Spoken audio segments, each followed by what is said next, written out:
Hi friends, welcome to another educational video of Meet with MMS. Hopefully all of you are healthy, wealthy and enjoying life. Friends, before going to our today's video, subscribe my channel, press the bell icon and don't forget to share my videos with your friends. Moreover, comment below for your suggestions as your suggestions are very important for me. So now we are going to our today's topic. Friends, we are going to discuss the rape of the lock. Main features of Pope's poetry. A modern reader usually comes to Pope via the 19th century Romantics. The unfortunate result of this Romanticism is that the modern reader tends to judge Pope's poetry by what Matthew Arnold had said about it. Pope is a classic of prose rather than poetry.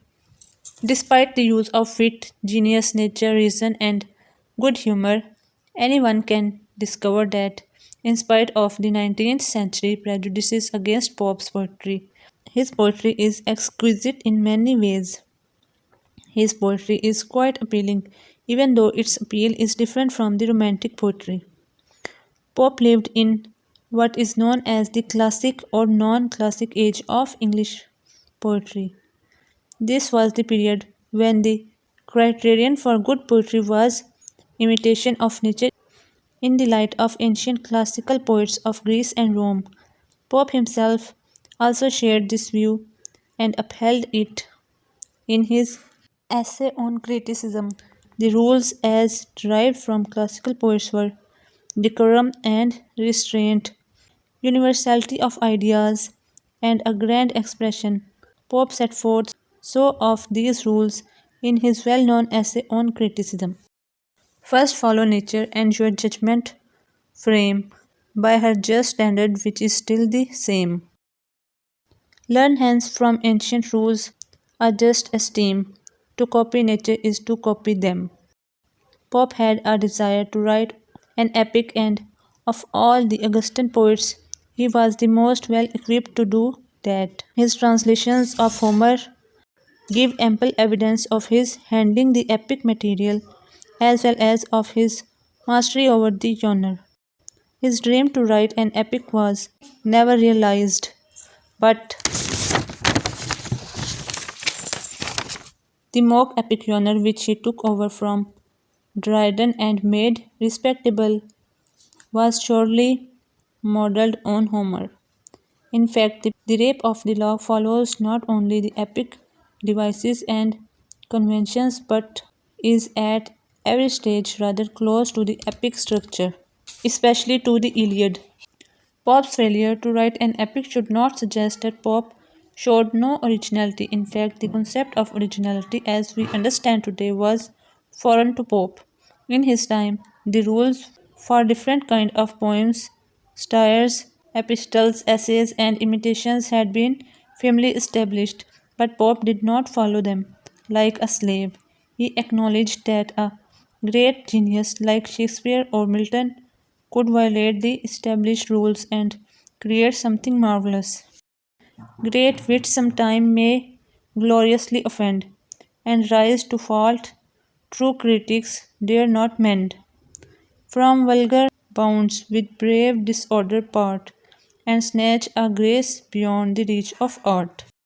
Pope's love for classical writers and his capacity to use the epic material in his poetry is aptly demonstrated by the wealth of classical allusions in his poems. The Rape of the Lock, for example, contains numerous allusions, both explicit and implicit, to Homer, Virgil, Shakespeare, and Milton. Consider the following extract.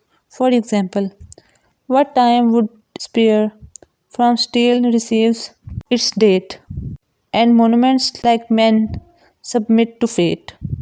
Still could the labor of the god destroy, and strike to dust the imperial towers of Troy. The very beginning of the poem combines Homer, Virgil, and Milton. What their offense from amorous causes springs, what mighty contests rise from trivial things. In Belinda's "Let spades be trumps," she said, and trumps they were. is reminded of the biblical "Let there be light," said God, and there was light. No wonder Reuben A. Brewer has described Pope's poetry as the poetry of illusion. For a full expression of Pope's poetry, one has to familiarize oneself with the vast range of Pope's learning and then see how Pope has transformed his knowledge of classical poets in his own poetry. A modern reader is often discouraged by the artificial diction of Pope's poetry, the extensive use of periphrases, euphemisms, abbreviated diction, all suggest to the readers that this poetry does not come as naturally as leaves come to a tree. The use of a fatal engine, glittering forceps, and the machine for a pair of tiny scissors look highly artificial and unnecessarily elevated. What is forgotten is the fact that Pope considered them as artificial as the modern reader thinks they are. But in a mock epic, they are perfectly in place because the main function of a mock epic is to place the contemporary triviality into the heroic mode of the epic and thereby bring out the discrepancy between the two. In a mock epic, it is deliberately used for a comic effect. Pope himself believed in the conciseness of diction and its correctness.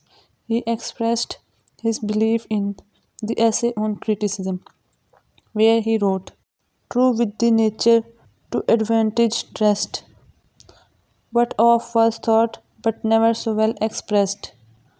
But true expression, like the unchanging sun, clears and improves whatever shines upon."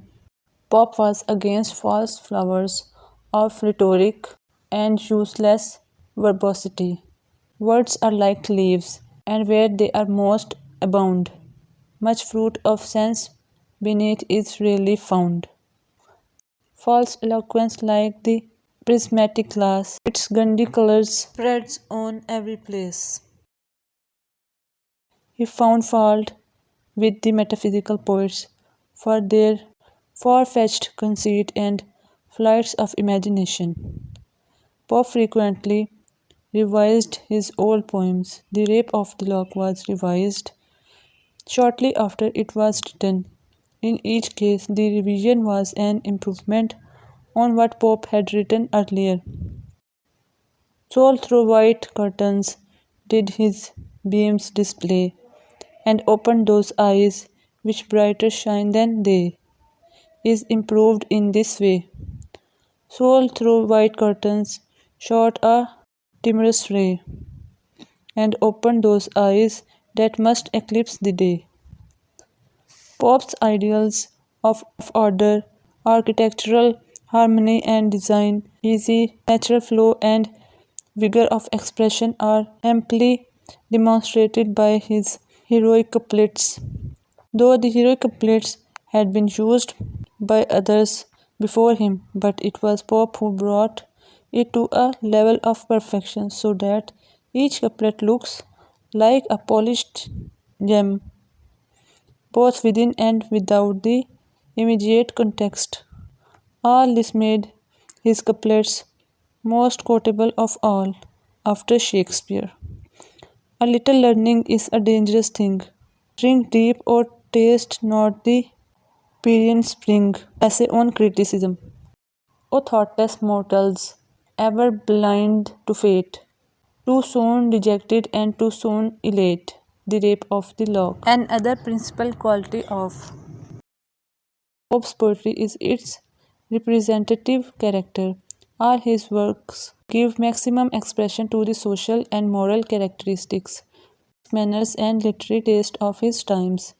In Rape of the Lock, for example, Pope reveals the norms and values, aspirations, and tensions which informed the fashionable world of the aristocracy of his time.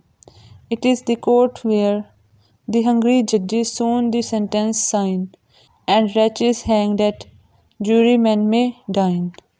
Other poems of Pope are no less representative in their own way.